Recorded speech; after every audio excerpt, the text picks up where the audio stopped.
young man, and Holmes and I both felt it keenly. My name is Watson, Dr. Watson, and I was privileged to share the adventures of Sherlock Holmes. Permit me to consult my notes, and I will tell you what happened in the case of the three Gables, which began, I think, rather remarkably.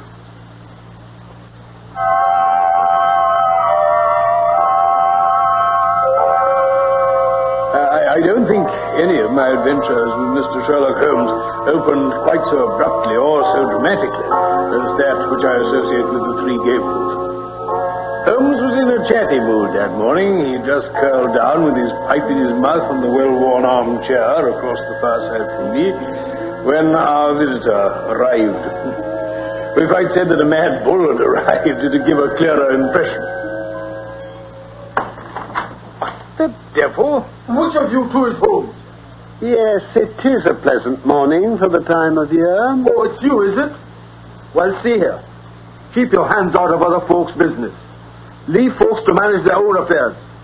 Got that? You know, I've wanted to meet you for some time.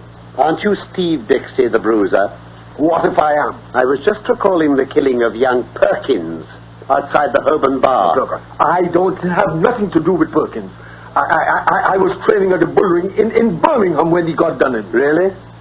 Well, all the same, I've got my eye on you, Steve. You and Barney Stockdale. So help me. That's enough. I can pick you up whenever I want you. Now get out of here. No, there ain't no hard feelings, Mr. Holmes. Nothing personal. There will be unless you tell me who sent you. Well, ain't no secret about that.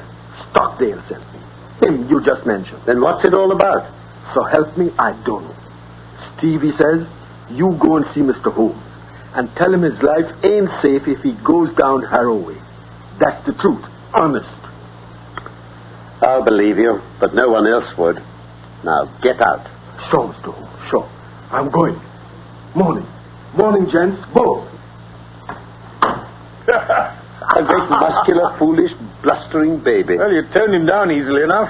This fellow Barney Stockdale's rather more astute. They belong to the Spencer John gang. Assaults, intimidations, and the like. They've taken part in some dirty work lately, which I may clear up when I have the time. But why do they want to intimidate you? It's this Harrow Weald case. Something new to me, Holmes. I was just settling down to tell you about it before we had this comic interlude. Here's a note from the lady concerned, Mrs. Maberly. Thank you. Dear Mr. Sherlock Holmes, I've had a succession of strange incidents occur to me in connection with this house, and I should much value your advice. You would find me at home any time tomorrow. The house is within a short walk of the Weald station. I believe that my late husband, Mortimer Maberly, was one of your clients. Yours faithfully, Mary Maberly. The Three Gables, Harrow Weald. I wasn't at all sure whether to go. But if it's worth anybody's while to take the trouble to try to stop me, then there must be something in it. Care to come with me? Of course. Excellent. We'll wire her and set off at once. I remember your husband well, madam, though it's some years since he used my services. Probably you will be more familiar with the name of my son, Douglas, Mr. Holmes. Douglas Maberly? The Douglas Maberly? Dear me, are you the mother of Douglas Maberly? Yes. I knew him slightly, but then all London knew him. What a magnificent figure of a man. Where is he these days, Mrs. Maberly? He's dead. Dead? He was an attaché at our embassy in Rome. He died there of pneumonia last month. Oh, I am sorry, Mrs. Maberly. One cannot connect death with such a man. You remember him as he was. Debonair and splendid. You didn't see the moody, morose, brooding creature into which he developed. In a single month, I seemed to see my son turn into a worn-out, cynical man. A love affair? A woman? Or a fiend. But it was not to talk of my poor boy that I asked you to come, Mr. Holmes. Of course. Well, 3 days ago, I had a call from a man who said he was a house agent. He said that this house would exactly suit a client of his, and that if I would part with it, money would be no object. Strange sort of approach. That was how it seemed to me, Doctor. Especially since there are several empty houses in the market in this neighborhood which appear to be equally eligible. However, I was interested in what he said. I named a price which was £500 more than I gave. Uh-huh. But he closed at once, but added that his client would wish to buy the furniture as well and asked me to put a price on it. Well, some of this furniture is for my old home, and it is, as you see, very good. So I named a good round sum. Very understandable. To this he also agreed. I'd always wanted to travel, and the whole bargain was so good that it really seemed that I should be my own mistress for the rest of my life. But there's been a hitch. Yes, yesterday. The man arrived with the agreement all drawn up. Well, luckily, I showed it to Mr. Sutro. Who? My lawyer. Oh, yes. And he said to me, "This is a very strange document. Are you aware that if you sign it, you could not legally take anything out of the house? Not even your own private possessions?" Good heavens. Yes. So what did you do, Mrs. Mabley? Well, when the man came again in the evening, I pointed this out and said that I meant only to sell the furniture. And he said, no, it must be everything. Well, naturally, I argued about my clothes, my jewels, and in the end, he agreed to make some concession as to personal effects. But he insisted that nothing must leave the house unchecked. Did he give any reason for this extraordinary demand? Nothing. Beyond saying that his client was a very liberal man, but had certain fads and fancies and his own way of doing things. Evidently. Then what was the outcome? I refused. Much as I was tempted by the money, and I couldn't bring myself to give in to such terms. What is it, Mr. Holmes? Where are you going? Susan! Oh, leave me alone. What do you think you're doing? What is this, Susan? Oh, Mama, I was just coming to ask if the visitors were staying for lunch, but this man jumps out and drags me in like you see. I've been listening to her for the last 5 minutes, Mrs. Mabley. People who wheeze shouldn't listen at... What right have you got to go pulling a girl about like that? It was merely that I wished to ask a question in your presence. Mrs. Mabley, did you mention to anyone that you were going to write to me and consult me? No, Mr. Holmes, I did not. Who posted your letter? Susan did. Exactly. Now, Susan, to whom did you write or send a message to say that your mistress was asking advice from me? Oh, it's a lie. I sent no message. Now, Susan, wheezy people may not live long, you know. It's a wicked thing to tell fibs. Who was it? Susan, I believe you're a bad, treacherous woman. I remember now seeing you speaking to someone over the hedge. That was my own business. Suppose I tell you it was Barney Stockdale. Well, if you know what you want to ask me for. I wasn't sure, but I know now. Well, now, Susan, it will be worth £10 to you if you will tell me who is at the back of Barney. Someone that could lay down £1,000 for every 10 you've got in the world. A rich man, eh? Ah, you smiled. A rich woman. Well, And now that we've got so far, you might as well give me her name and earn your tenner. well, I'm clearing out of here. I've had enough of the lot of you. I'll send for my box tomorrow. Goodbye, Susan. Paregoric is the stuff of that chest of yours. Now, Mrs. Mabley, this gang means business. Look how closely they play the game. Your letter to me had the 10 p.m. postmark. Yet Susan passes the word to Barney. Barney goes to his employer. A plan is formed. Big Steve Dixie is called in. And I'm warned off, all by 11 o'clock next morning. That's quick work, you know. Yes, I see. But what do they want? Who had this house before you, Mrs. Mabley? A retired sea captain called Ferguson. Anything remarkable about him? Not to my knowledge. I was wondering whether he'd buried some treasure in the house, Holmes. At first I thought of some buried valuables. But why, in that case, should they want your furniture? You don't happen to have a Raphael or a First Folio Shakespeare without knowing it. What I can't understand, Holmes, is why they don't openly say what they do want. Because as I read it, my dear Watson, there's something which Mrs. Mabley doesn't know she has, and which she wouldn't give up if she did know. Ah, that's it. Dr. Watson agrees, so that's settled. But what can it be, Mr. Holmes? Let us see whether we can get it to a finer point by purely mental analysis. Now, you've been in this house a year, I believe. Nearly 2. All the better. During this long period, no one has wanted anything from you. Now, suddenly, within 3 or 4 days, you have urgent demands. What would you gather from that? I really don't know. Holmes, it must mean that the object, whatever it may be, has only just come into the house. Bravo, Watson. Has any object just arrived?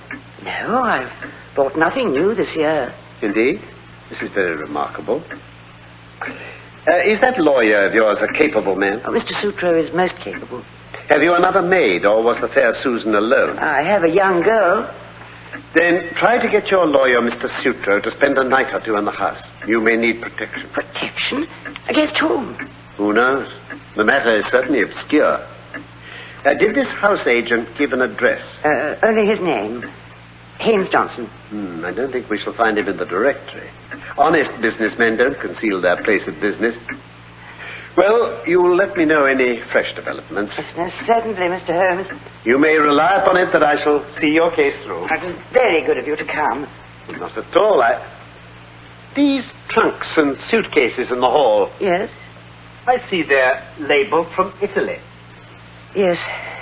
They're Douglas's things. You haven't unpacked them? Mm-mm. How long have you had them?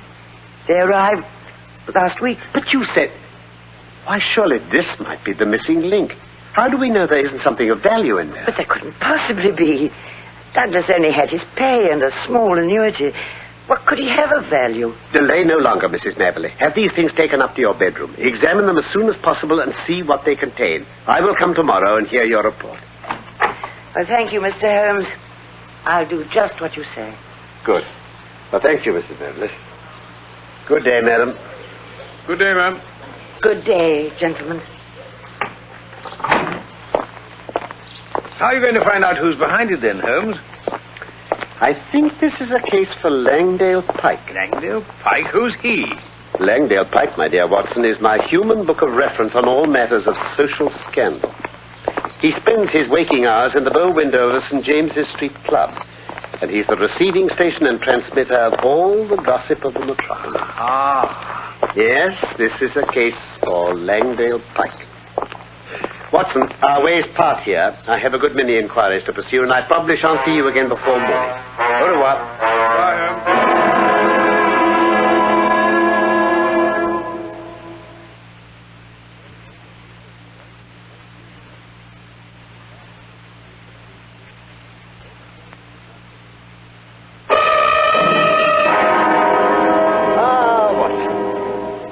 I didn't disturb you last night, I hope. No, I never heard a sound.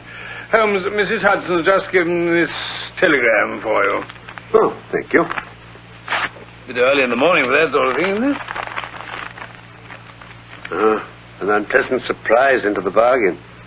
Please come out at once. Client's house burgled in the night. Police in possession, Sutro. I say. There's a great driving power at the back of this business. We must lose no time ourselves.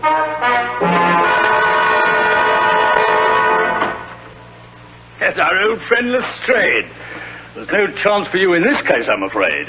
Just a common or garden burglary, well within the capacity of the poor old police.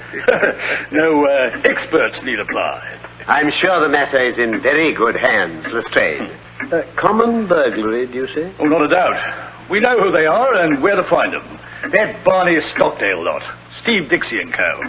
They've been hanging around here. Excellent. What did they get? Oh, nothing much. Chloroformed the lady, though.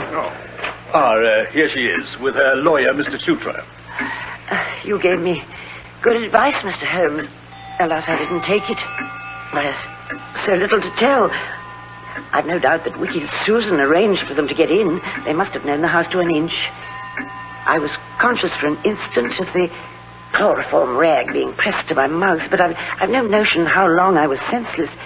When I woke, one man was at the bedside, and another was removing something from my son's baggage, which I'd taken up to my room, as you suggested. I sprang up and seized this man. You took a big risk, ma'am. I clung to him, but he shook me off, and the other one must have struck me. I can remember no more. Evidently, my little maid, Mary, heard the noise and began screaming out of the window, and that brought the police. But the rascals had got away. What did they take? That's what I want to know. I can't tell you. I'm sure there was nothing of value in my son's trunks, and nothing else is missing. Any clues, Lestrade? This sheet of paper, the fellow may have dropped it when Mrs. Maberly tackled him. Yes, it's in my son's handwriting. What do you make of this paper? Well, looks like something he was trying to write. You know, a novel or something. In fact, it may be the end of this novel, mayn't it? Huh? You've noticed the number at the top of the page, 245.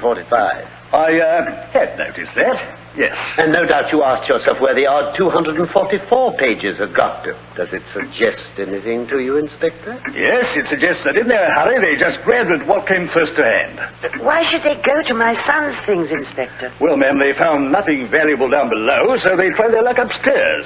That's how I read it. Mr. Holmes, what... I must think it over. Watson, will you come over here, please? Certainly. What is it, Holmes? Read this fragment of the novel, or whatever it is. Oh, very well. Face bled considerably from the cuts and blows, but it was nothing to the bleeding of his heart as he saw that lovely face, the face for which he had been prepared to sacrifice his very life, looking out at his agony and humiliation. She smiled. Yes, by heaven, she smiled, like the heartless fiend she is, as he looked up at her. It was at that moment that love died and hate was born. Man must live for something. If it is not for your embrace, my lady, then it shall be for your undoing and my complete revenge. I wouldn't commit burglary for that. But did you notice the grammar? Huh? Instead of the heartless fiend she was, it suddenly changed to is, and he to my. Yes, you're right, Holmes, as though he got so carried away by what he was writing that it seems as if he was mixed up in it himself. Precisely. Lestrade is welcome to have this back. Well, find anything in it, Mr. Holmes? Oh, here you are, Lestrade. No, I don't think there's anything more for me to do now that the case is in your capable hands. Oh, thank you. Oh, by the way, Mrs. Maberlin, Yes? did you say you wished to travel? Oh, if I had the money, I should go round the world. Round the world? Quite so. Well, good morning. I may drop you a line in the evening. Come, Watson.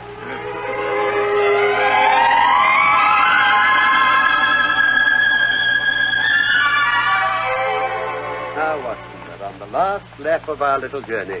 Well, I hope you're not going to drop me off and tell me you'll see me in 24 hours, that's all. If you're near to a solution, I want to be in on it. My dear fellow, I shouldn't dream of abandoning you. In any case, I shall feel safer with a witness. It's always advisable in dealing with such ladies as Isadora Klein. Who? Does the name Isadora Klein convey nothing to you? No. She was, of course, the celebrated beauty. There was never a woman to touch her. You don't She married say. the old German sugar king Klein and presently found herself the richest as well as the loveliest widow on earth.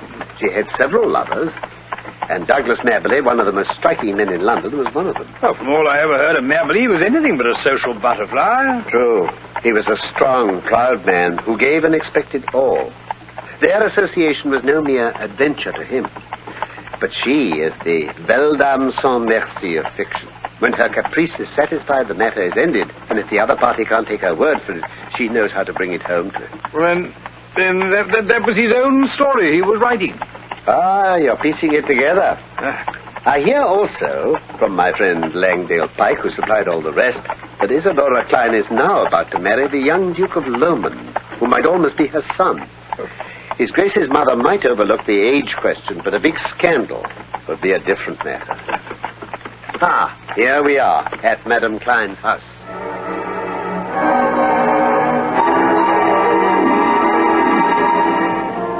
I should like to know the meaning of this intrusion, gentlemen. I need not explain, madam. I have too much respect for your intelligence to do so. Though I fancy that intelligence has been surprisingly at fault of late. How so, sir? In supposing that your hard bullies could frighten me off. I do not know what you are talking about. What have I to do with hired bullies? I seem to have overrated your intelligence, madam. Good afternoon. Come, Watson. Stop! Where are you going? To Scotland Yard. Come and sit down, gentlemen. Let us talk this matter over. Oh, very well. I feel that I may be frank with you, Mr. Holmes. You have the feelings of a gentleman. How quick a woman's instinct is to find it out. I will treat you as a friend. I cannot promise to reciprocate, madam. I am not the law, but I represent justice so far as my feeble powers go. I am ready to listen, and then I will tell you how I will act. No doubt it was foolish of me to threaten a brave man like yourself. What was really foolish, madam, is that you placed yourself in the power of rascals who may blackmail you or give you away. No. I am not so simple. No one, save Barney Stockdale and Suzanne, his wife... Mrs. Mabel is maid? The same. No one except Stockdale and Suzanne knows who their employer is. They are good hounds who run silent. Such hounds have a way sooner or later of biting the hand that feeds them. They'll be arrested for the burglary, you know. The police are already after them. They will take what comes to them without saying more. That is what they are paid for. I shall not appear in the matter. Unless I bring you into it. But you would not. You are a gentleman. It is a woman's secret. You must give back that stolen manuscript. See here. In the fire? What? It's full of paper ash. Shall I give that back? Shall I, Mr. Sherlock Holmes? You've sealed your fate, madam. You've gone too far this time. How hard you are. Let me tell you the whole story. I fancy I could tell it to you. But you must look at it with my eyes, Mr. Holmes. You must understand it from the point of view of a woman who sees all her life's ambition about to be ruined at the last moment. Is such a woman to be blamed if she protects herself? The original sin was yours. That I admit. He was a dear boy, Douglas. But he did not fit into my plans. He wanted marriage. Marriage for me, Mr. Holmes, with a penniless commoner. But no, nothing less would serve him. And then he became pertinacious. Because I had given, he seems to think that I still must give, and to him only. Oh, it was intolerable. At last, I had to make him realize it. By hiring ruffians to beat him under your window. You do indeed seem to know everything. Well, it's true, Barney and the boys drove him away, and were, I admit, a little rough in doing so. But what did he do then? Could I have believed that a gentleman would do such an act? What did he do? He wrote a book. Oh. He wrote it to tell his own story. I, of course, was the wolf and he the lamb. It was all there, under different names, of course. But who in London would have failed to recognize it? What do you say to that, Mr. Sherlock Holmes? He was within his rights. It was as if the air of Italy had got into his blood and brought with it the old, cruel Italian spirit. He wrote to me and sent a copy of his book so that I might have the torture of anticipation. There were 2 copies, he said. One for me, one for his publisher. I knew who his publisher was. I found out that no manuscript had reached him from Italy. Then came Douglas's sudden death. I knew that the manuscript must still be amongst his belongings, and that so long as it existed, there could be no safety for me. So you had to steal it from his mother's house. What else could I do, Mr. Holmes? A woman with a scandal hanging over her, and her whole future at stake. Well, I suppose I shall have to compound the felony as usual. Mr. Holmes? Tell me, madam, how much does it cost to go round the world? At first class, of course. Round the world? I do not understand. Could it be done on £5,000? Well, I should think so, certainly. Very good. Then I think you will sign me a cheque for that amount, and I will see that it reaches Mrs. Maberly. After all the distress she has suffered, you owe her a little change of air. You broke her son's heart. God knows I am sorry for that. Very well. I will pay her. And, madam. Yes? Have a care. Have a care. Even a woman as beautiful as you cannot play with edged tools forever without cutting those dainty hands.